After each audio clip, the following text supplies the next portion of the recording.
Continuem en directe des del 107.3 de la teva FM, des de Quin Matí, i avui tenim amb nosaltres de nou a la doctora Osiniri, pediatra a la clínica Bofill Figueres i especialista en nefrologia.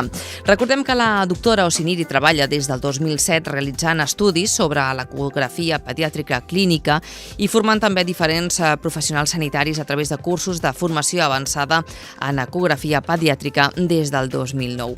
Molt bon dia, doctora María Inés Osiniri. Buen día. ¿Qué tal? ¿Cómo anem?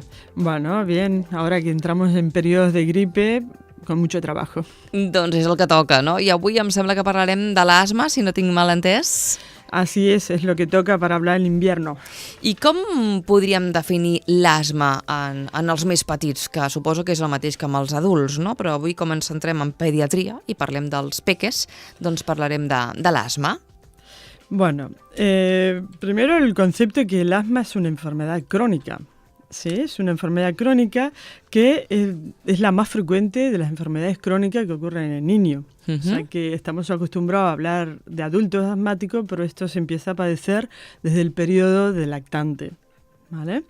Tenemos que tener en cuenta que el 10 o el 15% de los niños escolarizados son asmáticos, o sea que hay un alto porcentaje de la población general. Hi ha algun motiu? O es desconeix el motiu que pugui desenvolupar un nen aquesta enfermedad? Bueno, entre las consecuencias puede ser que estén aumentando porque ha aumentado el conocimiento, se relaciona al asma, y también porque probablemente hay factores ambientales que son los que están reactivando cada vez más el asma. D'acord. Pero también tenemos que tener en cuenta que hay un gran desconocimiento por parte de la familia cuando tiene un niño asmático. No reconocen los síntomas porque si bien no son asmas graves, pero son asmáticos. Y esto es importante detectarlo porque cuando llegan a adultos tienen unas capacidades pulmonares reducidas y resulta que capaz que durante la infancia fue el niño típico que siempre tosía, pero nunca se consultó por esto. I no se li va fer gaire cas. Per tant, no seria genètic. No. Val. No. O podria haver-hi una part. No se conoce hasta el momento el gen asociado. ¿Sí? Estamos hablando que el asma es una hiperreactividad bronquial, entonces concretamente es la construcción de los músculos bronquiales son los que cierran el paso del aire y son los que generan la dificultad respiratoria. Acompañado de esto hay una gran respuesta inflamatoria, o sea, son respuestas exageradas por parte del organismo y entonces genera este cuadro de mucosidad. Y que esto se va agravando en el tiempo si no le ponemos un tratamiento adecuado. Por lo tanto, es importante ser más sensible a la hora de detectar el asma, tanto por parte de la familia como por parte de los pediatras o, lógicamente, el especialista. I quan podem considerar que s'està convertint en un problema l'asma en un nen? Mire, a veces son signos bastante específicos y los mismos padres te lo traen diciendo que le escuchan los pitidos, o que tose, o que tiene dificultad para respirar, o que el niño se le ahoga.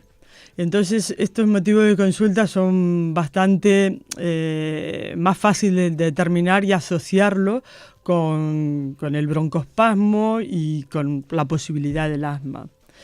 Lo que pasa es que a veces, lo que decimos antes, a veces son simplemente tos. Tos sin llegar a dificultad respiratoria o simplemente cuando el niño corre, tose, pero si no corre está bien. Entonces muchos niños que son asmáticos suelen ser más tranquilos porque saben que si se mueven mucho les falta el aire. Claro. Y aquí es donde está la sensibilidad de la familia y por parte del pediatra de detectar estos casos que pasan desapercibidos, pero que a la larga le puede traer consecuencias. I hi ha algun consell per fer sentir millor aquesta mainada, que clar, que és un problema que ho pateixen i força, no?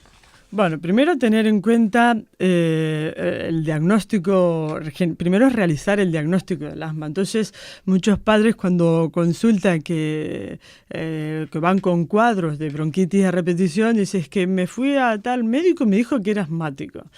Primero tener en cuenta que el asma se manifiesta desde inicio con cuadros de bronquitis o broncoespasmos a repetición. Generalmente desencadenado por sobreinfecciones respiratorias en la edad del lactante pequeño o niño menor de 5 años, ¿sí? Lo que pasa es que esto en el tiempo se termina transformando en asma, una enfermedad crónica, una hiperreactividad crónica. Entonces, la idea de justamente para hacerlo sentir mejor es detectarlo antes y darle, como dijimos antes, hay un problema de una obstrucción o una broncoconstricción, es darle el tratamiento adecuado que se basa en un broncodilatador y un antiinflamatorio justamente para disminuir esta sensación de falta de aire. Hi ha desencadenants que empitjorin l'asma? Sí, a ver, primero tener en cuenta el concepto. El asma es una enfermedad crónica y no se cura. Una vez detectado, no se cura. Sí, es posible controlarlo y tener un asma bien controlada, que es el objetivo de todos los tratamientos. Entonces, en general, la mayoría de los tratamientos se basan en un corticoide inhalado, que que tiene menos absorción sistémica y nos deja menos efectos secundarios o casi ninguno, que justamente el objetivo de este es disminuir la inflamación y mantener controlado el asma. Además, a veces se les puede asociar un broncodilatador que se llama de acción prolongada o de acción corta. Esto justamente es para mantener el bronquio abierto cuando el niño, sobre todo, lo necesita, porque el niño tiene que ser un ser activo, jugar, hacer deporte y moverse libremente y no estar limitado en sus actividades por esta enfermedad. Clar, per això ho pot condicionar, ara que dius de, clar, els nens al principi es mouen, salten, corren, fan esport, això pot condicionar un nen en fer una vida, no sé, més o menys normal? Claro, el asma tenemos una parte es desencadenada por alergenos, ¿sí? Por alergias, pero no todos todos los asmáticos son alérgicos, ni todos los alérgicos son asmáticos, ¿sí? Entonces, por un lado es controlar los factores ambientales, descartar justamente factores alergénicos. Hay pruebas específicas de sangre, pruebas que son locales de piel, que son los PRIC, y lo primero es controlar y alejar el niño del desencadenante, que es la exposición al alérgeno, ¿sí? Después tenemos factores más inespecíficos, como son los cambios de tiempo, ¿sí? Cambios climáticos, el frío-calor, como son las infecciones respiratorias, el ejercicio, ¿sí? Está el asma inducida por el ejercicio, cambios hormonales, cambios emocionales. El asma es sensible al cambio emocional, entonces a veces empeora el control del asma durante los estados emocionales, por ejemplo, si están en periodos de exámenes y así, como que tienden a empeorar, o si hacen deporte y están cerca de una competición, empeoran su control del asma muchas veces. Caram. Claro, entonces primero es enfocar bien el diagnóstico, establecer el diagnóstico, y para ello es un diagnóstico clínico, ¿sí? Que esto es la consulta pediatra, una radiografía de tórax para valorar que estén sus pulmones y estén ventilados los dos y no tengamos alguna malformación o alguna limitación a la entrada de aire, como es una telectasia. Una prueba de función pulmonar para saber exactamente cómo es su capacidad respiratoria y la respuesta al tratamiento que le vamos a dar. O sea, sirve no solo para el diagnóstico, sino para hacer el seguimiento del asma. Esto es importante. Lo único a tener en cuenta es que en el caso de la espirometría, que es esta prueba de función, está limitada por la edad, porque necesita la colaboración del niño. O sea que cuando el niño interpreta que tiene que expirar y lo puede hacer bien, sobre los 5, 6, 7 años recién lo puede hacer. Y establecer factores alérgicos, entonces para eso se hacen las pruebas, y factores ambientales, como siempre le digo a los padres, eliminar los ambientadores, eliminar el humo. Primero, muchas veces el problema lo tenemos en nuestra propia casa. El humo del tabaco, las estufas de hogar, las moquetas, las alfombras, las cortinas, los peluches, los peluches, los edredones. Entonces, en estos casos se aconseja, si el niño padece de asma y es de difícil control, valorar esto. Las casas a veces son muy húmedas, o hay casas que tienen la manía de poner humidificadores, y tener una casa con una humedad mayor del 40% genera moho. genera ácaros, que es donde crecen estos medios, y son capaces de desencadenar una crisis asmática. Entonces es muy importante el control ambiental. I els nens i les nenes com ho reben? Perquè, clar, un cop han sigut diagnosticats i veuen a tot el que s'exposen, no ha de ser fàcil, no?, per ells, perquè ja es deuen veure d'alguna manera diferent a la resta de nens que han de tenir en compte totes aquestes prevencions i el seu dia a dia ha de ser complicadet, no? Bueno, en general también consta en el tratamiento del asma una buena educación, y la educación del niño asmático está basada en generar que el niño pueda llevar una vida normal y confortable.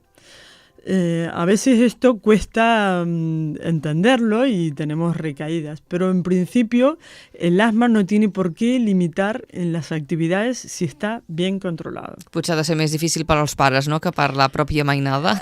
Muchas veces sí, por eso le enseñamos a los niños a identificar cuando ellos se sienten que le falta el aire. A veces me sirve más lo que me dicen ellos que lo que me dicen los padres, y tienen razón. Els niños en general no mienten. Què hauríem de fer ja per anar acabant en cas d'emergència? Si un nen està sol o si està amb la família, perquè suposo que són casos també diferents, ¿no? Bueno, generalmente cuando tenemos un niño asmático ya la familia ya lo sabe, y muchas veces tenemos padres que también son asmáticos y ya conocen esto. ¿Por qué? Porque probablemente son alérgicos en la familia y van todos con lo mismo. Cuando son niños pequeños, ya las madres son capaces de reconocer el cuadro de catarro general al paso de la crisis asmática o de la bronquitis o el broncoespasmo. Entonces yo ya les enseño y ellas mismas ya empiezan a iniciar la medicación, así sean las 4 de la mañana. El tema es evitar que tengan que salir corriendo a buscar un servicio de urgencia para que le administren el tratamiento. Ellas conocen ya las pautas de alarma, cuáles son, suelen iniciar el tratamiento en casa, son capaces de valorarlo, ¿sí? Y si ven que su tratamiento que han iniciado no da respuesta, recurren a un servicio de urgencia o al pediatra si puede esperar. Claro. En general se intenta educar a las familias para que justamente evitar cada vez crisis que sean frecuentes, y además que el tratamiento permita que sean menos severas y cada vez más aisladas, más separadas. Imagino que lògicament també informar a les escoles, i si estan fent alguna activitat extraescolar que també en tinguin coneixement per si de cas tingués alguna crisi, no?, durant aquells moments. En general, bueno, los padres sí, cuando ya van al colegio ya los mismos niños saben que se sienten con dificultad para respirar, y son ellos los que avisan a sus tutores o profesores para que llamen a los padres. Y que ho tinguin en compte. Sí. En líneas generales esto. Las escuelas no se administran medicación habitualmente, excepto por estricta indicación médica, pero es que si el niño está con una crisis broncoespasmo, mejor que no vaya al colegio. No, però vull dir que no li comenci la crisi a l'escola, que això podria passar, no? Sí, pero es pocas veces. Por suerte ya lo controlan antes. Això és fantàstic, és que són especials els nens, I les nenes amb asma aprenen moltíssim i donen moltes lliçons als pares, crec jo. Molt bé, doctora Maria Inés Osiniri, gràcies per acompanyar-nos també aquesta setmaneta des de la Clínica Bofill Figueres, i fins a una altra ocasió. Venga, muchas gracias a todos. Adéu-siau, bon dia.